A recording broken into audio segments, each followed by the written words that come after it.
Yo, what's up, everybody? This is William from BeforeTheBillions back with another video. And today I wanted to talk about the culture in Atlanta when it comes to networking and going to these different tech events. And what exactly is it like going to these networking events? And is it really worth it for you guys to be able to network with people? Long story short, I think it is. It is worth it to network with all these different individuals, these different people, because you get more opportunities. But I'm going to be talking about the actual experience of doing it as well, because I think that it is important to understand what you may be getting yourself into when you start trying to interact with more people, getting out, interacting with the other tech professionals within the Atlanta area or any other area that you're in currently. And actually, I wanted to ask if you can leave a comment down below what city you're watching or what country, if you're in another country outside the United States, where are you tuning in from or watching this video from? I would appreciate it to see exactly where people are kind of located or like the demographic. I think that would be pretty interesting. Also, if you enjoy this type of content, please go ahead and like the video so that way you can show your engagement, show that you actually like it. It is a small click for you, but it means a lot to me. So let's go ahead and let me share the post that I saw from ATL Black Tech. So here it is here. This was posted on Instagram. It says, ATL Black Tech, we asked, is Atlanta's tech community / ecosystem cliquish? If so, what can ATL Black Tech do to minimize gatekeeping so everybody wins?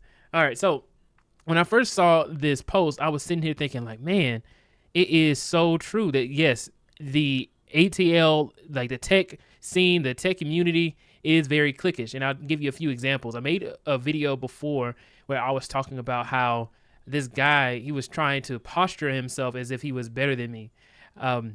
It happened at it was a recent event that I went to, and I went in there. I had recently got laid off, and I'm looking for more opportunities, looking for jobs, and trying to meet more people who can kind of put me in the right position.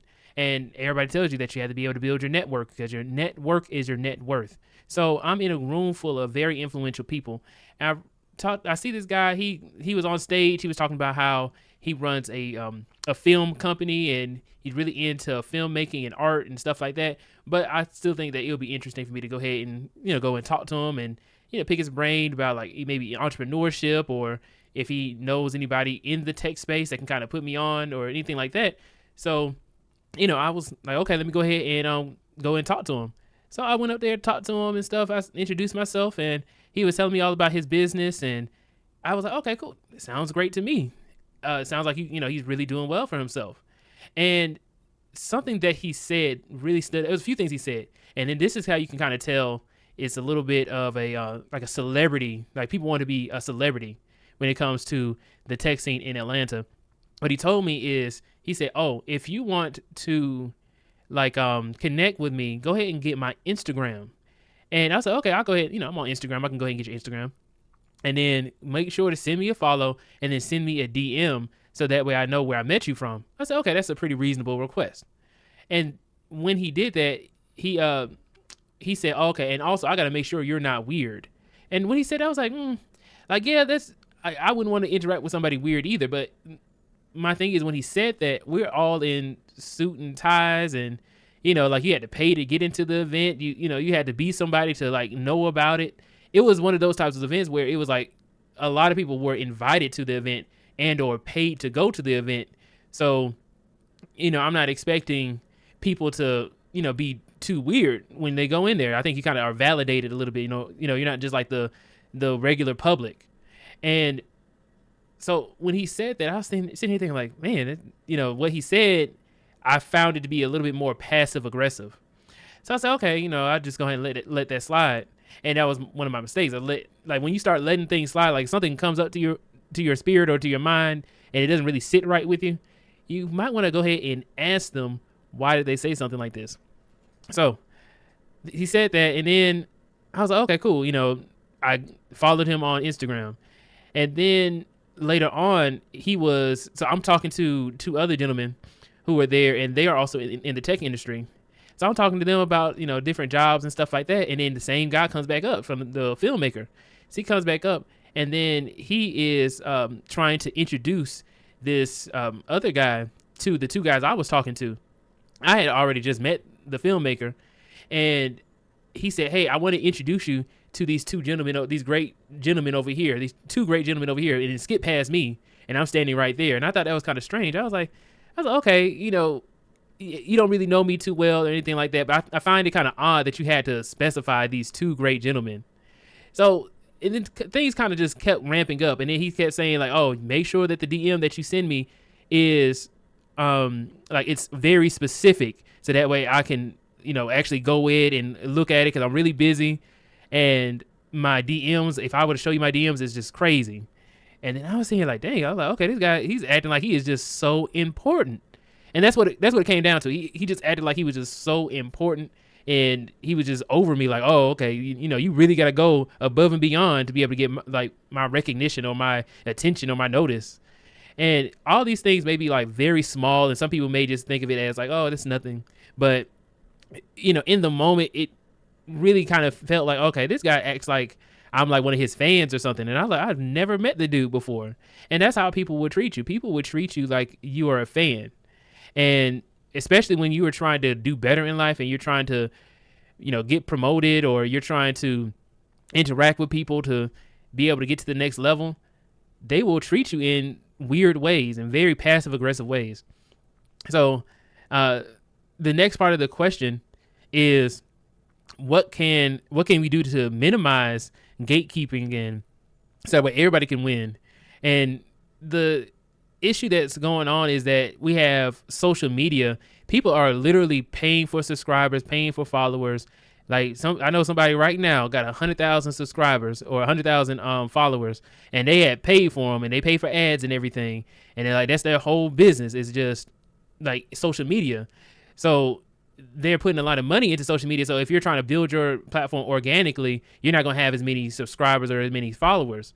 And they will act like they're better than you because they have so many followers, and they get speaking engagements because they have a lot of followers and subscribers. They don't have a lot of experience in like the tech industry. They just have a lot of bot followers and bot subscribers and a whole bunch of bots that they have who don't interact with their content. So you can have a whole bunch of numbers on your side, and then people will give you speaking engagements because that's considered social proof. But then you have people who are actually in the industry, have a lot of experience, have a lot to offer, are a wealth of knowledge, and they don't get the same opportunities. It's very similar to whenever I watch Pocket Watching with JT, and he is talking about like Earn Your Leisure, or I think it's another one it's called Social Proof or something like that. There's like a whole bunch of other podcasts that go on, and they don't really reach out to a lot of the professionals. They reach out to a lot of the people with a lot of subscribers or followers or clout. They don't actually like, it's like, okay, yeah, I want to be able to help people, but nobody's going to watch it unless I have somebody with a whole bunch of followers or subscribers. It won't grow. But you have better talks and better interaction when you have somebody who is a professional, who knows what they're talking about, has something to lose. Like if you have a certified financial planner, a certified public accountant or something like that, or EA, you have all these other kind of finance professionals who are going into this space who can speak to finance at a very high level, but they don't really get the chance to go up on these platforms a lot of the time.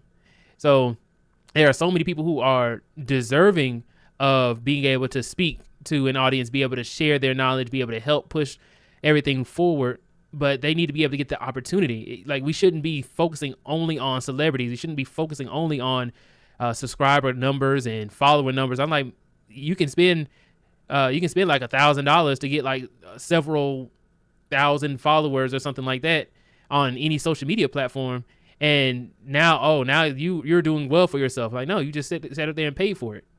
So that's essentially what happens, because when you see successful social media platforms, they built it over many years. Like Mr. Beast didn't get to be the biggest YouTuber on YouTube by sitting there and paying for followers the whole time. He said that he had been making content for many years before he started to actually blow up. And the same thing for the Paul brothers and all these other very large influencers. They have been making content for a very long time, and they built their platforms organically to the point now it makes sense for you to have advertisements and stuff. So overall, that's one way to be able to minimize the gatekeeping, is to get rid of the celebrity aspect of things, and we should be focusing on the community building aspect, the actual providing value. You have somebody who will go up on a platform, they don't have any experience at all, but they have a ton of followers through either paying for it or something like that. Most of the time it's like you paid for it. You spent some money on it to be able to get those followers, but that is essentially one way of doing it. I see that there is another thing that came up too, is that you can also have a lot more organizations that do cater towards niche audiences that could help get rid of that gatekeeping as well. Like there's so many other nonprofit organizations or organizations that are trying to help with networking, trying to help build professional development. And then that's actually what I want to do as well with Before the Billions. And I was talking about this before in a previous video, but I want to have my own professional development, like networking group where people meet up and they help each other out with learning new things, or we're trying to build our success and build your billions. That's essentially what I want. I want for a professional development networking group that helps people to be able to promote potential success and growth. So I think it's be more towards like entrepreneurs and other tech professionals, but that's just my mindset on it. Let me know what you guys think. In addition to that, so let me know what you guys think about this topic as well, and also let me know in the comments down below if you think that would be a good idea for Before the Billions to kind of expand into like a networking community as well. I think my overall thoughts, and I think it would be really beneficial for people, but let me know what you guys think. So, do you believe that the tech community or ecosystem is cliquish, and what are some ways to minimize it? All right, guys, with that being said, please go ahead and like, share, and subscribe to the channel if you haven't done so already, and also hit that bell notification icon if you want to be notified whenever I make new videos on YouTube. I appreciate you guys, and I will see you all in the next video. Thank you all so much.